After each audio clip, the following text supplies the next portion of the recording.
मछलियाँ। पंचतंत्र की कहानी। एक नदी के किनारे उसी नदी से जुड़ा एक बड़ा जलाशय था।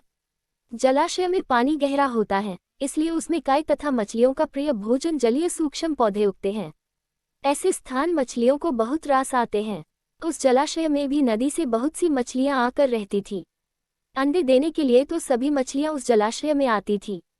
वह जलाशय लंबी घास व झाड़ियों द्वारा घिरा होने के कारण आसानी से नजर नहीं आता था। उसी में 3 मछलियों का झुंड रहता था। उनके स्वभाव भिन्न थे। अन्ना संकट आने के लक्षण मिलते ही संकट टालने का उपाय करने में विश्वास रखती थी। प्रत्यु कहती थी कि संकट आने पर ही उससे बचने का यत्न करो। यज्ञी का सोचना था कि संकट को टालने या उससे बचने की बात बेकार है, करने कराने से कुछ नहीं होता, जो किस्मत में लिखा है वह होकर रहेगा। एक दिन शाम को मछुआरे नदी में मछलियां पकड़कर घर जा रहे थे। बहुत कम मछलियां उनके जालों में फंसी थी, अतः उनके चेहरे उदास थे। तभी उन्हें झाड़ियों के ऊपर मछलीखोर पक्षियों का झुंड जाता दिखाई दिया। सबकी चोंच में मछलियां दबी थी। वे चौंके। एक ने अनुमान लगाया, दोस्तों, लगता है झाड़ियों के पीछे नदी से जुड़ा जलाशय है, जहां इतनी सारी मछलियां पल रही हैं। मछुआरे पुलकित होकर झाड़ियों में से होकर जलाशय के तट पर आ निकले और ललचाई नजर से मछलियों को देखने लगे।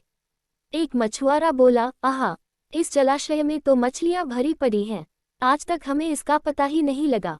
यहाँ हमें ढेर सारी मछलियाँ मिलेंगी। दूसरा बोला। तीसरे ने कहा, आज तो शाम घिरने वाली है, कल सुबह ही आकर यहाँ जाल डालेंगे। इस प्रकार मछुआरे दूसरे दिन का कार्यक्रम तय करके चले गए। तीनों मछलियों ने मछुआरे की बात सुन ला थी। अन्ना मछली ने कहा, साथियों, तुमने मछुआरे की बात सुन ली। अब हमारा यहाँ रहना खतरे से खाली नहीं है। खतरे की सूचना हमें मिल गई है। समय रहते अपनी जान बचाने का उपाय करना चाहिए। मैं तो अभी ही इस जलाशय को छोड़कर नहर के रास्ते नदी में जा रही हूँ। उसके बाद मछुआरे सुबह आए, जाल फेंके मेरी बला से। तब तक मैं तो बहुत दूर अटखेलियाँ कर रही होऊंगी।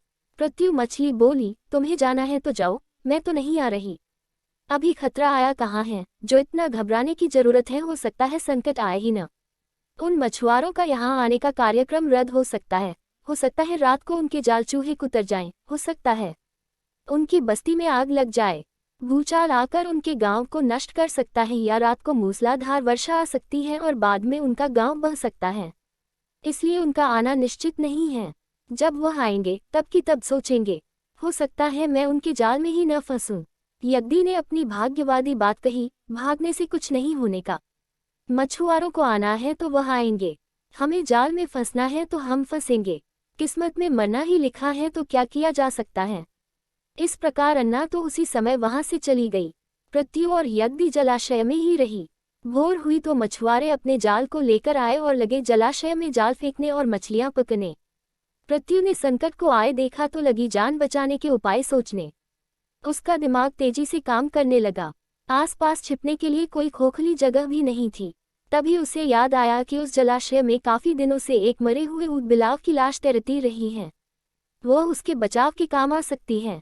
जल्दी ही उसे वह लाश मिल गई। लाश सने लगी थी। प्रत्यु लाश के पेट में घुस गई और सत्ती लाश की सदांध अपने ऊपर लपेटकर बाहर निकली। कुछ ही देर में मछुआरे के जाल में प्रत्यु फंस गई। मछुआरे ने अपना जाल खींचा और मछलियों को किनारे पर जाल से उलट दिया। बाकी मछलियां तो तड़पने लगी, परंतु प्रत्यु दम साध कर मरी हुई मछली की तरह पड़ी रही। मछुआरे को सदांत का भापका लगा तो मछलियों को देखने लगा। उसने निश्चल पड़ी प्रत्यु को उठाया और सूंघा, आग, ये तो कई दिनों की मरी मछली है, सड़ चुकी है। ऐसे बदबदाकर बुरा सा मुंह बनाकर उस मछुआरे ने प्रत्यु को जलाशय में फेंक दिया। प्रत्यु अपनी बुद्धि का प्रयोग कर संकट से बच निकलने में सफल हो गई थी। पानी में गिरते ही उसने गोता लगाया और सुरक्षित गहराई में पहुंचकर जान की खैर मनाई। यज्ञी भी दूसरे मछुआरे के जाल में फंस गई थी और एक टोकरे में डाल दी गई थी। भाग्य के भरोसे बैठी रहने वाली यज्ञी ने उसी टोकरी में अन्य मछलियों की तरह तड़प तड़पकर प्राण त्याग दिए।